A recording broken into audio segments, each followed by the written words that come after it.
Hi everyone, I'm Whit Roy. Today I've invited an electrical tutor and an apprentice to have a conversation as they go through topics from the EWRB Electrician Theory exam. I hope you enjoy this style of learning. All right, Sarah, let's rewind a bit and take another run at topic 16, selection of cables. Okay, I remember this one felt a bit confusing last time. That's totally fine. This topic trips a lot of people up, especially early on. Yeah, because it feels like there are too many things to think about. Exactly. So today we'll slow it right down and focus on the big ideas. Good, because I don't really know where to start with cable choice. Perfect place to begin. First thing to understand, cable selection is not just picking a size. I kind of thought it was.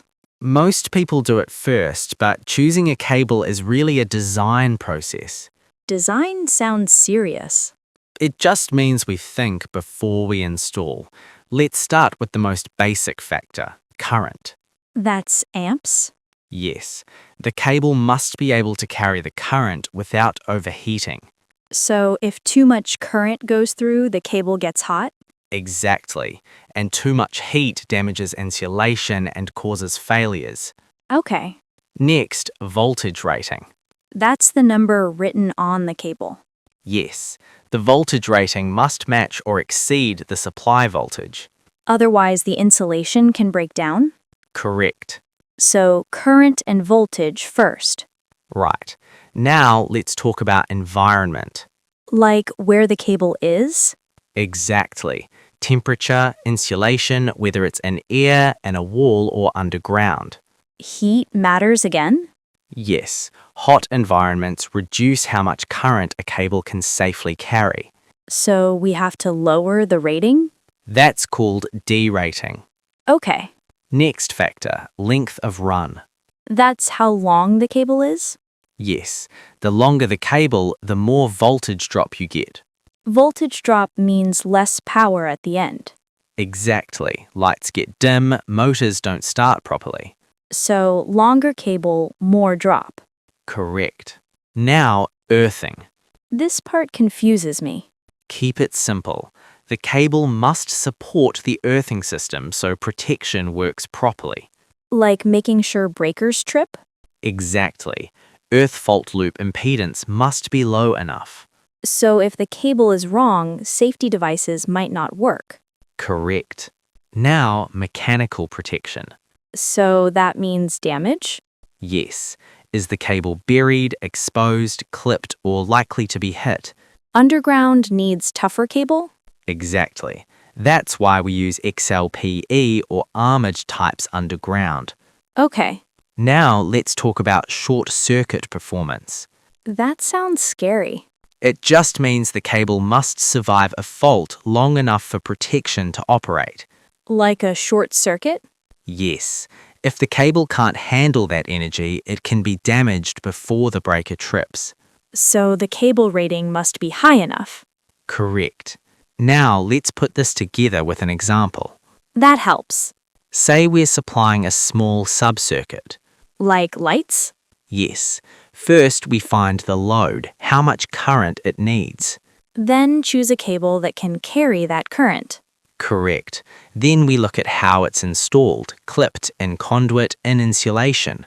And apply D rating if needed. Exactly. So then check voltage drop. Yes. Then check earthing and fault protection. And short circuit rating. Perfect. That's more steps than I thought. Yes, but each step is simple on its own. Okay. Now let's talk about mains and sub-mains. Those are bigger cables.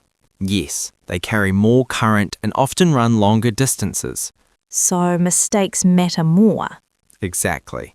We must also consider maximum demand. That's not all loads at once. Correct, it's the realistic load expected to run together. So that affects cable size. Yes, we also consider conductor material. Copper or aluminium. Yes, copper carries more current for the same size. Aluminium needs to be bigger. Correct. Method of installation matters too. Like aerial or underground? Yes, each method changes how the cable behaves. So grouping matters as well. Good pickup. Grouped cables run hotter and must be derated. So cables don't like being crowded. Exactly. Finally, cable size must match the protective device. The breaker. Yes, the breaker rating must never exceed the cable's current carrying capacity. Otherwise, the cable overheats before the breaker trips. Correct. This topic feels big, but it's starting to make sense. That's exactly where you should be at a second-year apprentice level. So it's more about understanding the process. Yes, if you understand the process, the tables come later. Okay, I feel better about this now. Hey Mark, can I say something not study related? Go for it. So this cable topic reminds me of last week. We were digging a trench for a new house mains cable. Oh yeah, that's real cable selection in action. Yeah, real heavy action. Honestly, digging ground all day is exhausting. It is, especially for mains. I was so tired at the end, but weirdly, it felt good. That's the outdoor workout electricians don't pay for. Exactly. No gym needed. Just shovel, dirt, and sweet.